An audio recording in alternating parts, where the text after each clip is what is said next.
अब इस तीसरे भाग में ब्लॉग लेखन के स्वाध्याय दिए हैं आप लोगों के लिए। आपके अभ्यासक्रम में 2 स्वाध्याय दिए हैं, मेरे शहर की, अपने शहर की विशेषता और ग्रामीण समस्याएं, ये 2 विषय रखे हुए हैं।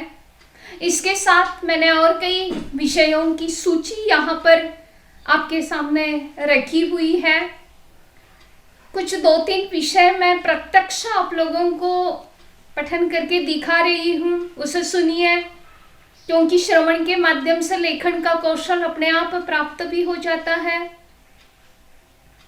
किस तरह की भाषा है, किस तरह का लेखन है। विषय के अंतर्गत मानवता ही हमारा धर्म है। अभी हमारे नरेंद्र मोदी जी, पंतप्रधान नरेंद्र मोदी जी ने 21 जून योग दिन के अवसर पर एक प्रतिस्पर्धा रखी हुई है, प्रतियोगिता ब्लॉग लेखन की, और उसके लिए विषय रखा हुआ है मेरा जीवन मेरा योग। यदि छात्राएं इसमें सम्मिलित होना चाहती है तो वे भी ये सहभाग ले सकती है। अपना एक वीडियो तैयार करके उस लिंक पर हमें भेज देना है। अध्ययन लाभ एवं हानि। अगला विषय है ना बाप बड़ा ना भैया, सबसे बड़ा रुपया। और एक विषय दिया है, ये है हमारी राजनीति। जैसे विषयों की विविधता होनी चाहिए ब्लॉग लेखन के लिए, मैंने कहा आप लोगों को। तो इस प्रकार के अलग अलग विषयों का चिंतन और इन सभी विषयों पर लिखने का कौशल हमें यदि प्राप्त हम कर लेते हैं तो अच्छे ब्लॉग लेखक बन सकते हैं। अब इसमें से जो विषय है उस विषय में से 1-2 विषय मैं आप लोगों को दिखाती हूँ। ग्रामीण समस्याएं है ना, आप लोगों को स्वाध्याय है ग्रामीण समस्या पर आधारित ब्लॉग लेखन कीजिए। तो देखिए यहाँ कुछ विषय आपके सामने मैं प्रस्तुत करती हूँ। ग्रामीण समस्याएं। भारत की 70% आबादी गांव में रहती है, अतः ग्रामीण क्षेत्रों की हालत ही हमारे देश का वास्तविक प्रतिबिंब है। भारत की तस्वीर बिना गांवों की नहीं बनती है, लेकिन महानगर और शहरों में रहने वाली ज्यादातर आबादी को ग्रामीण भारत की समस्याएं पता ही नहीं होती है। इसलिए इन समस्याओं के बारे में जान लेना जरूरी हो जाता है। दूसरी समस्या, ग्रामीण असुविधाएं। आज के समय में हर इंसान सुविधा चाहता है, और यह सत्य है कि गांव में शहरों की अपेक्षा सुविधाएं नाम मात्र की भी नहीं है। गांव में रहने वाले लोग अपनी हर एक जरूरत, चाहे वह खेती के संसाधन हो या घरों का सामान आदि के लिए शहरों पर निर्भर करते हैं। उन्हें अपनी हर छोटी से छोटी जरूरत के लिए शहर आना पड़ता है, जिसमें उनका समय और पैसा दोनों व्यर्थ जाते हैं। दूसरी समस्या, शिक्षा का अभाव। शिक्षा विकास का एकमात्र साधन है, जो कि गांव में मौजूद नहीं है। आज भी कई गांव में स्कूल नहीं है। अगर स्कूल है भी तो उनमें शिक्षा का स्तर और व्यवस्थाएं सही नहीं है। गांव में रहने वाले बच्चों को स्कूल के लिए शहर की ओर आना पड़ता है, और अगर वे गांव के स्कूल में शिक्षा ले भी लेते हैं तो उच्च शिक्षा के लिए शहर ही एकमात्र स्थान बचता है। तीसरी समस्या है विकास की धीमी रफ्तार। जो गांव शहरों के किनारे या मुख्य राजमार्गों पर बसे हैं, उनका तो विकास हो गया है, परंतु जो गांव शहरी सीमा से दूर है वे अभी भी विकास की राह देख रहे हैं।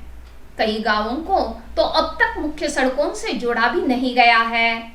नेता और राजनीतिक पार्टियां केवल चुनाव के समय इन गांवों की ओर रुख करती है और ग्रामवासियों के मन में नई आस दे जाते हैं। स्वास्थ्य की संपूर्ण सुविधा उपलब्ध न होना। गांव में न अस्पताल है न ही कोई अन्य सुविधा, और अगर किसी गांव में अस्पताल है भी तो वहां कोई डॉक्टर अपनी सेवाएं देना नहीं चाहते। अगर किसी जगह अस्पताल और डॉक्टर दोनों मौजूद है तब भी वहां संपूर्ण संसाधन के अभाव में हर ग्रामवासी को अपनी छोटी सी परेशानी में शहरों की ओर रुख करना पड़ता है। मौसम की मार। हम सभी जानते हैं कि भारतीय किसान पूरी तरह से कृषि पर निर्भर करते हैं। वर्षा की बढ़ती अनियमितता और पर्यावरण प्रदूषण का सबसे गहरा असर कृषि पर ही पड़ता है। लगातार कई वर्षों से वर्षा का स्तर कम होता जा रहा है और इसका असर कृषि और किसानों पर पड़ता है। अगली समस्या है अवैधानिक तत्वों की मौजूदगी। आपको जानकर आश्चर्य होगा कि गांव में आज भी जुआ, सट्टा और मादक पदार्थों की बिक्री खुलेआम जारी है। यहाँ तक कि गांव में रहने वाले बच्चे भी इनकी ओर आकर्षित होते हैं और गलत आदतों का शिकार होते चले जाते हैं। अगली समस्या है परिवहन के साधनों का अभाव। गांव के लोगों को परिवहन के लिए भी समस्याओं से जूझना पड़ता है। बड़ी और फास्ट ट्रेनों के तो गांव में स्टॉप ही नहीं होते, ना ही गांव में अच्छी सर्व सुविधा युक्त बसें जाती है। कुछ ग्रामवासियों को तो एक बस का इंतजाम दिन भर करना होता है और इनमें सफर करते वक्त असुविधा की भी कमी नहीं होती। अगली समस्या है भौतिक सुख सुविधाओं का अभाव। गांव में शहरों की अपेक्षा सुख सुविधा के सामान मौजूद नहीं होते। जैसे अगर ग्रामवासी खर्चा करके फ्रिज, कूलर आदि खरीदने ले तो उन्हें बिजली सही समय पर उपलब्ध नहीं होती।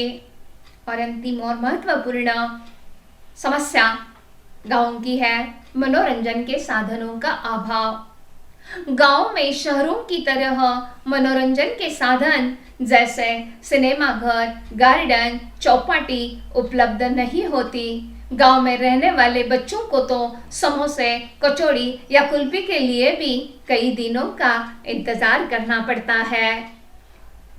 ये पहला हो गया गांव से संबंधित का ब्लॉग के विषय, उसका विश्लेषण। दूसरा विषय आपके लिए लिया है मानवता का अर्थ। मानवता का अर्थ सुख, समृद्धि एवं शांति से परिपूर्ण जीवन के लिए सच्चरित्र तथा सदाचारी होना पहली शर्त है, जो उत्कृष्ट विचारों के बिना संभव नहीं है। हमें यह दुर्लभ मानव जीवन किसी भी कीमत पर निरर्थक और उद्देश्यहीन नहीं जाने देना चाहिए। लोक मंगल की कामना ही हमारे जीवन का उद्देश्य होना चाहिए। केवल अपने सुख की चाह में मानव होने के अर्थ से पृथक करती है। मानव होने के नाते जब तक दूसरे के दुख दर्द में साथ नहीं निभाएंगे तब तक इस जीवन की सार्थकता सिद्ध नहीं होगी। वैसे तो हमारा परिवार भी ही एक इकाई है, किंतु इतने तक ही सीमित रहने से सामाजिकता का उद्देश्य पूरा नहीं होता। हमारे जीवन का अर्थ तभी पूरा हो सकेगा जब हम समाज को ही परिवार माने। मानवता में ही सज्जनता निहित है, जो सदाचार का पहला लक्षण है। मनुष्य की यही शाश्वत पूंजी है। मनुष्य भौतिकता के वशीभूत होकर जीवन की जरूरतों को अनावश्यक रूप से बढ़ाता रहता है, जिसके लिए सभी से भलाई बुराई लेने को भी तैयार रहता है, लेकिन उसके समीप होते हुए भी वह अपनी शाश्वत पूंजी को स्वार्थवश नजरअंदाज करता रहता है। यदि हमने तमाम भौतिक उपलब्धियों को एकत्र कर लिया है और हमारा अंतस जीवन के शाश्वत मूल्यों से खाली है, तो हमारी सारी उपलब्धियां निरर्थक रह जाएगी। मानवता के प्रति समर्पित होकर नैतिक मूल्यों की रक्षा के लिए ईमानदारी से प्रतिबद्ध हो। मानव जीवन की सार्थकता इसी में निहित है। जीवन की वास्तविक सुख शांति इसी में है। जीवन में नैतिकता की उपेक्षा करने से आत्मबल कमजोर होता है। मानव जीवन में जितने भी आदर्श उपस्थित करने के जो सद्गुण हैं वे सभी नैतिकता से ही पोषित होते हैं। मनुष्य को उसके आदर्श ही अमरता दिलाते हैं। आदर्शों का स्थान भौतिकता से ऊपर है। मानव मूल्यों की तुलना कभी भौतिकताओं से नहीं की जा सकती, यह नश्वर है। अभिमान सदैव आदर्शों और मानव मूल्यों को नष्ट कर देता है। अतः इससे हमें सदैव बचने की जरूरत है। इसके साथ ही आपके पाठ्य पुस्तक में भी एक ब्लॉग लेखन का उदाहरण दिया गया है। विषय है महात्मा गांधी, जीने की प्रेरणा देने वाला महामानव। देखिए, इसे भी हम पढ़ते हैं। महात्मा गांधी जी के संबंध में सोचता हूं तो मुझे हाथी और 7 अंधों की कहानी याद आती है। जिस तरह उन 7 अंधों को उनके स्पर्श से हाथी अलग अलग रूप में अनुभव हुआ, वही बात महात्मा गांधी के संदर्भ में होती है। यह वर्ष महात्मा गांधी का 150वां जयंती वर्ष है। आज भी हम गांधी जी, उनके विचार और कार्य को पूर्णतः समझ नहीं सके।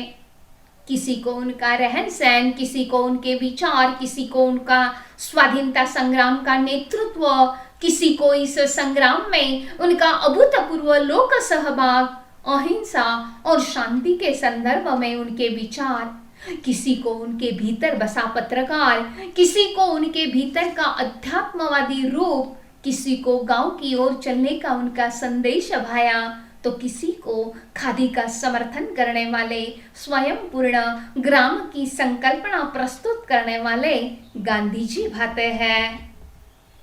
कोई उनकी निडरता से परिचित है तो किसी को उनका संगठक का रूप प्रभावित करता है। इतना ही नहीं, किसी को उनके व्यक्तित्व से समाज कार्य की प्रेरणा मिलती है तो कुछ उन्हें जीने की शिक्षा देने वाले शिक्षक मानते हैं। अनेकों के लिए तो महात्मा गांधी जी जीने के लिए आवश्यक ऑक्सीजन है। बहुत से लोग उनके शोषण रहित समाज के विचार पसंद करते हैं। व्यक्तिगत जीवन में मूल्यों के प्रति समर्पित होने वाले गांधी जी भी अनेक लोगों को प्रभावित करते हैं। कोई उनका विरोधियों को शस्त्र से नहीं, प्यार से जीता जा सकता है, यह विचार पसंद करते हैं।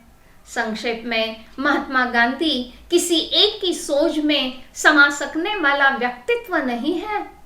महात्मा गांधी नाम का एक विशाल वृक्ष है जो किसी एक व्यक्ति के आकलन के दायरे में समा नहीं सकता। महात्मा गांधी नाम का एक विशाल वृक्ष है जो किसी एक व्यक्ति के आकलन के दायरे में समा नहीं सकता। महात्मा गांधी का एक अन्य रूप भी है। सभी धर्मों तथा जातियों के बच्चों बड़ों को, धनवानों निर्धनों को, नगरीय तथा ग्रामीण सभी को महात्मा गांधी अपने लगते हैं। दिहाड़ी मजदूरी करने वाले अति निर्धन व्यक्ति को भी गांधी जी अपने में से एक लगते हैं तथा वे महात्मा गांधी को पिता के लिए प्रयुक्त किए जाने वाले आदर सूचक मेरे बापू शब्द से संबोधित करते हैं। किसी मामूली फकीर की तरह जीवन जीने वाले महात्मा गांधी के सम्मुख बड़े से बड़े धनवान भी शीश नवाते हैं। इसलिए धनवान हो या निर्धन, सभी के लिए महात्मा गांधी वंदनीय है।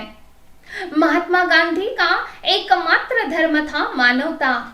वे पूर्णतः धर्म निरपेक्ष थे। राजनीति के संदर्भ में भी उनकी यही भूमिका थी। अहिंसा के पुजारी महात्मा गांधी मात्र भारत के लिए ही नहीं बल्कि विश्व के लिए वंदनीय हैं। आज भी विश्व के कई देशों में गांधी जयंती के अवसर पर उनके जीवन दर्शन को याद किया जाता है। उनके विचारों को हम प्रत्यक्ष में उतार नहीं सके, इसलिए हमारे देश का प्रत्येक शहर, नगरीय समस्याओं से ग्रस्त है। हरिजन पत्रिका के माध्यम से महात्मा गांधी ने शोषण विरहित समाज का विचार प्रस्तुत करने के लिए आदर्श ग्राम की संकल्पना प्रस्तुत की। जुलाई 1942 के हरिजन अंक में महात्मा गांधी ने यही संकल्पना प्रस्तुत करते हुए गांव की ओर चलो का विचार लोगों के सम्मुख रखा। साथ ही उन्होंने गांव को स्वयंपूर्ण होना चाहिए यह संदेश भी दिया। उनका कहना था कि गांव के लोगों को अपनी आवश्यकताएं स्वयं पूर्ण करने का प्रयत्न करना ही चाहिए। इतना ही नहीं, अपनी जरूरतों को पूरा करने के साथ साथ एक दूसरे को सहयोग भी करना चाहिए। इसके लिए वे सुझाव देते हैं कि कपास की फसल लेते हुए उससे सूत काटे तथा स्वयं चरखा चलाते हुए कपड़ों की आवश्यकताओं को पूर्ण करें। महिलाओं से भी उनका कहना था कि सूत कताई कर कपड़े बनाएं, गांव के लोगों को बेचें और अर्थार्जन कर अपने पैरों पर खड़े रहे। गांधी जी के शिक्षा के संदर्भ में भी विचार महत्वपूर्ण रहे हैं। गांव में प्राथमिक शिक्षा को भी उन्होंने अनिवार्य माना है। वर्धा जिले के सेवाग्राम तथा अहमदाबाद की साबरमती नदी के किनारे बड़े आश्रम में महात्मा गांधी बहुत समय तक रहे। उस समय ये दोनों आश्रम शहरी क्षेत्र में नहीं थे। मिट्टी से जुड़ना गांधी जी को अपेक्षित था। आज भी असंख्य लोगों के लिए ये दोनों आश्रम मानवतावादी जीवन जीने के प्रेरणा स्रोत है। जिस तरह महात्मा गांधी ने शांति और अहिंसा का समर्थन किया, उसी तरह वे निर्भय बने रहने के प्रति आग्रही थे। निर्भय होने का अर्थ स्वयं सिद्ध अथवा स्वयं तैयार रहना है। इस बात को बिना किसी भ्रांति भ्रम के समझ लेना आवश्यक है। महात्मा गांधी का अहिंसा का मूल मंत्र विश्व को मोहित करने वाला सिद्ध हुआ है। आज भी संसार में कहीं हिंसा या क्रूरता की ज्वालाएं धधक उठती है तो लोग महात्मा गांधी को याद करते हैं। आज भी उनका मानवता का दर्शन तथा मनुष्य के परस्पर द्वेष न करने के संदेश का स्मरण हो जाता है। पत्रकारिता के क्षेत्र में काम करते हुए मैं लगभग 25 वर्ष नागपुर में रहा। नागपुर से 1.5 घंटे की दूरी पर वर्धा जिला है। इसी जिले में महात्मा गांधी के चरण कमलों से पुनीत हुआ सेवाग्राम आश्रम है। साल भर में 2-3 बार वहां जाकर पेड़ के नीचे 1-2 घंटे शांति से बैठकर पढ़ने में आनंद और प्रेरणा की अनुभूति मिलती है। यह मेरा अनुभव रहा है। विभिन्न सेवा प्रतियोगिता परीक्षाओं में सम्मिलित होने वाले विद्यार्थी विविध विषयों पर संवाद स्थापित करने हेतु मेरे पास आते थे।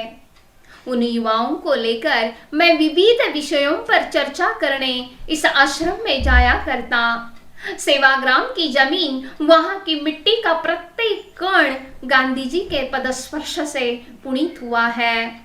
इस पुण्य भूमि में होने वाली इन चर्चाओं को मानो गांधी जी सुन रहे हैं, इस भावना से हम अभिभूत हुआ करते थे। पत्रकारिता के बहाने देश विदेश में मेरा भ्रमण चलता रहा। किसी भी देश के विश्वविद्यालय या सामाजिक संस्था में जाता हूँ तो मैं अपना परिचय देते हुए यह कहता हूँ कि महात्मा गांधी और आचार्य विनोबा भावे के सेवाग्राम तथा पवनार की भूमि से आया हूँ। ऐसा परिचय होने पर मेरा स्वागत और आतिथ्य अत्यंत सम्मान पूर्वक हुआ है। मैं जिन जिन देशों में गया हूँ, हर जगह महात्मा गांधी के प्रति उनकी आत्मीयता तथा स्नेह मुझे प्रतीत हुआ। जर्मनी की एक यात्रा के बीच अमानवीय अत्याचारों के जो यातना घर है, उन्हें देखने का अनुभव आपको बताना चाहता हूँ। यहूदी लोगों को, यहूदी अर्थात जू लोगों को जहां क्रूर और अमानवीय यातनाएं दी गई, वे यातना घर उनकी यातनाओं के स्मारक है।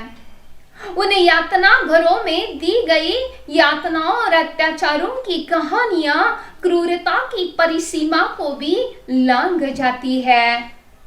उन यातना घरों को देखते समय हम अंतर्बाह्य टूट जाते हैं। ऐसे ही एक यातना घर को देखते समय हमारे आगे चलने वाली एक जर्मन महिला की आंखों में आंसू आ गए थे, जैसे उसके ही किसी रिश्तेदार को इन अत्याचारों का शिकार होना पड़ा था। चलते चलते हमारे बीच की दूरी कम हो गई थी। मैं अपने साथी के साथ हिंदी में वार्तालाप कर रहा था। उसे सुनकर उस महिला ने मुझसे पूछा, आप भारतीय हैं? मेरे हाँ कहने पर वह कहने लगी, इसका मतलब आप महात्मा गांधी के देश से आए हैं? सेवाग्राम आश्रम का संदर्भ देते हुए मैंने कहा, जी हाँ। सच? आश्चर्यचकित होकर उसने मेरा हाथ अपने हाथ में लिया और गदगद होकर कहने लगी, लगता है जैसे मैंने उस भूमि को स्पर्श कर लिया है। इसके बाद हम आपस में बातचीत करते रहे। उसके दादाजी तथा माँ को वह बचपन में ही बेघर उसकी दादाजी तथा माँ को उन अत्याचारों का शिकार होना पड़ा था। परिणामतः वह बचपन में ही बेघर और अनाथ हो गई थी। उस महिला ने महात्मा गांधी को पढ़ा था। लुई फिशर द्वारा लिखित गांधी जी की जीवनी उसके व्यक्तिगत पुस्तकालय में थी। अतः मैं विदाई के दौरान उसने कहा, आपके देश में महात्मा गांधी जैसे महामानव अवतीर्ण हुए, इसलिए आपके माता पिता ऐसी क्रूरता से बच गए। उस समय गांधी जी के विचारों से अभिभूत वास्तविक मानवता के दर्शन हुए और महात्मा गांधी जैसे महामानव के सम्मुख मैं नतमस्तक हो गया। इसलिए मैं लिखता हूँ और कहता भी हूँ कि मानवता के पुजारी महात्मा गांधी के भारत में जन्म लेने पर मुझे गर्व है। इस प्रकार ये देखिए स्वाध्याय कैसे दिया है। ब्लॉग लेखन से तात्पर्य मैंने आप लोगों को ये बताया है। स्लाइड पर ये सारे मुद्दे हैं। दूसरा स्वाध्याय है ब्लॉग प्रारंभ करने की प्रक्रिया, वह भी आपको बताई। तीसरा है ब्लॉग लेखन में बरतने जाने वाली सावधानियों पर प्रकाश डालिए। ये भी बड़े मुद्दे आप लोगों को दिए हुए हैं।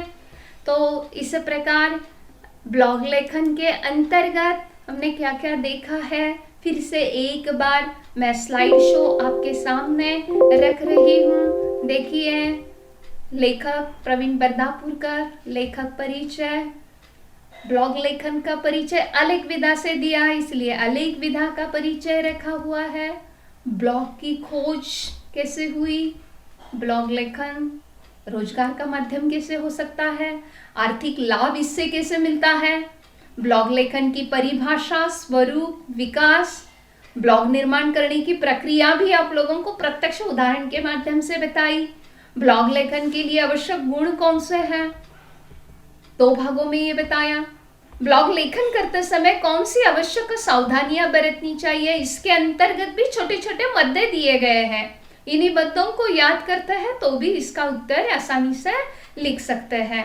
ब्लॉग लेखन का प्रचार और प्रसार, और इस तीसरे भाग में 3 उदाहरण दिए आप लोगों को, 2 ब्लॉग लिख कर दिए, मानवता ही हमारा धर्म है और ग्रामीण समस्याएं, और तीसरा उदाहरण पुस्तक में महात्मा गांधी जी पर जो था वह बता दिया आप लोगों को। और इसमें से एक विषय कम से कम लिखना आवश्यक ही है, जो पुस्तक में दिया है वह तो कम से कम लिखे ही।